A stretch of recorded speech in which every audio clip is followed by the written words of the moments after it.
brought to you by Palvi Agrico. आता शेतीसाठी जे काही लागणार ते घरपोच मिळणार, तेही मोबाईलच्या एका क्लिकवर.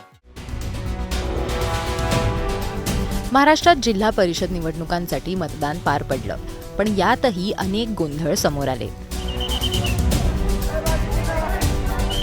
छत्रपती संभाजीनगरमध्ये शिवसेनेचे पैठणचे आमदार विलास भुमरे यांनी सहकुटुंब मतदानाचा हक्क बजावला.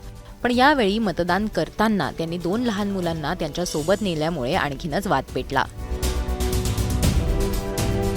विशेष म्हणजे त्यांनी लहान मुलांना मतदान यंत्राजवळ तर नेलंच, पण त्याशिवाय लहान मुलाच्या बोटाला शाई देखील लावली. सातारा तालुक्यात खेडगट परिसरात 2 गटांच्या समर्थकांमध्ये वादावादीचा प्रकार समोर आला.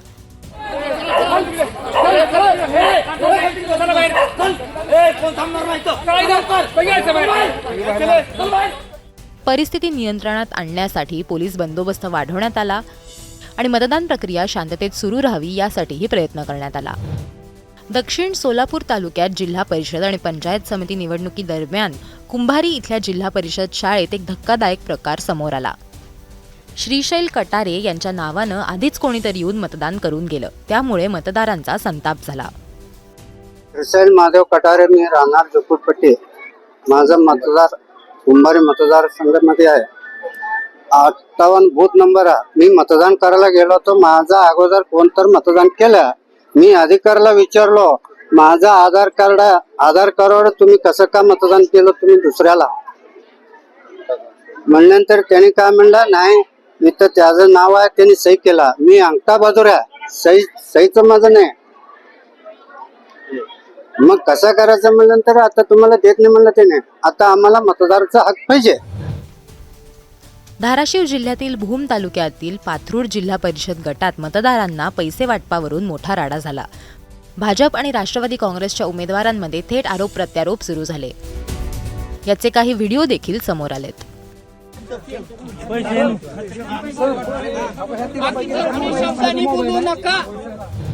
गंगाखेडमध्ये राणी सावरगाव इथे एका महंतांना मतदान करण्यापासून रोखल्यामुळे त्यांनी सुद्धा त्यांचा रोष व्यक्त केला. तुम्ही भाजपची दलाली करताय का, असा प्रश्न त्यांनी यावेळेला अधिकाऱ्यांना विचारला.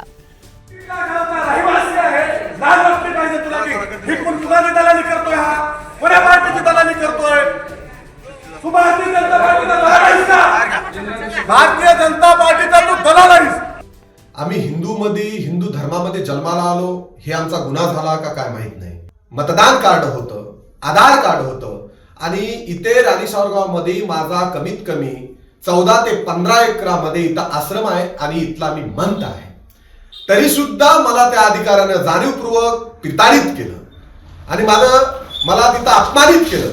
समाजामध्ये तेढ निर्माण करणं, जातीमध्ये तेढ निर्माण करणं आणि त्यांना ऐन वेळेला भारतीय जनता पार्टीची उमेदवारी देऊन ते उमेदवारी कोण्या पार्टीची दिल्या मला ह्याच्याशी काही संबंध नाहीये. पण एखाद्या धर्माचा द्वेष करणारा माणूस हे कधीच कुणाचाही विकास करू शकत नाहीये. कराड तालुक्यात वडगाव हवेली इथं राजकीय वातावरण तापल्याचं पाहायला मिळालं. बोगस मतदानाच्या संशयावरून भाजप आणि राष्ट्रवादी काँग्रेसच्या कार्यकर्त्यांमध्ये जोरदार वाद झाला. काही काळ मतदान केंद्र परिसरात तणाव सुद्धा होता, पण पोलिसांनी वेळीच हस्तक्षेप करत परिस्थिती नियंत्रणात आणली.